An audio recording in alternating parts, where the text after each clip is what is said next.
जब जब जुल्म होगा तब तब जिहाद होगा। मैं इसको दोबारा कहता हूं, जब जब जुल्म होगा तब तब जिहाद होगा। मोहतरम दोस्तों, जैसा कि आपको मालूम ही होगा कि अभी मौलाना महमूद मदनी साहब का एक बयान बहुत ज़्यादा वायरल हो रहा है, जिसमें उन्होंने बताया है कि जब जब जुल्म होगा तब तब जिहाद होगा। यानी कि उनका मतलब ये नहीं है कि कत्ल व क़िताल किया जाएगा, लड़ाइयाँ होंगी, बल्कि उनका मतलब ये है कि जब भी किसी के ऊपर जुल्म होगा उसके खिलाफ आवाज़ उठाई जाएगी।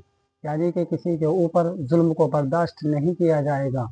और उनका मतलब ये नहीं है कि सिर्फ मुसलमानों के लिए ही आवाज़ उठाई जाएगी, बल्कि वो किसी भी जाति के लोग हों उनके खिलाफ आवाज़ उठाई जाएगी। कि मुक़द्दस इस्तिलाहात मसलन जिहाद के लफ्ज़ को एक गाली, फसाद और वायलेंस का हम नाम बना दिया है।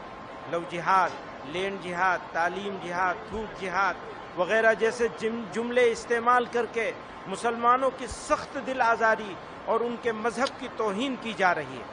अफसोस का मकाम है कि हुकूमत और मीडिया में बैठे जिम्मेदार अफराद भी इस तरह के अल्फाज इस्तेमाल करने में कोई शर्म महसूस नहीं करते और न एक कम्युनिटी की दिल आज़ारी की परवाह करते हैं।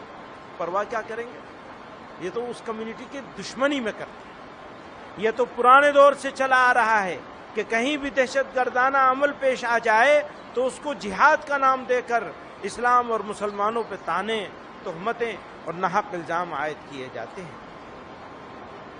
ये वाज़ेह होना चाहिए कि इस्लाम में जिहाद एक मुक़द्दस दीनी फरीज़ा है। जिहाद कुरान में कई मानों के लिए इस्तेमाल हुआ है, लेकिन जिस माने के लिए भी इस्तेमाल हुआ है, फ़र्द से लेकर समाज और इंसानियत की भलाई, उनकी सरबुलंदी और उनकी इज़्ज़त व वक़ार के क़याम के लिए हुआ है। जहाँ जंग व क़िताल के माने में इस्तेमाल हुआ है, वो भी जुल्म फसाद के खात्मे और इंसानियत की बका के लिए। इसलिए जब जब जुल्म होगा तब तब जिहाद होगा। मैं इसको दोबारा कहता हूँ, जब जब जुल्म होगा तब तब जिहाद होगा।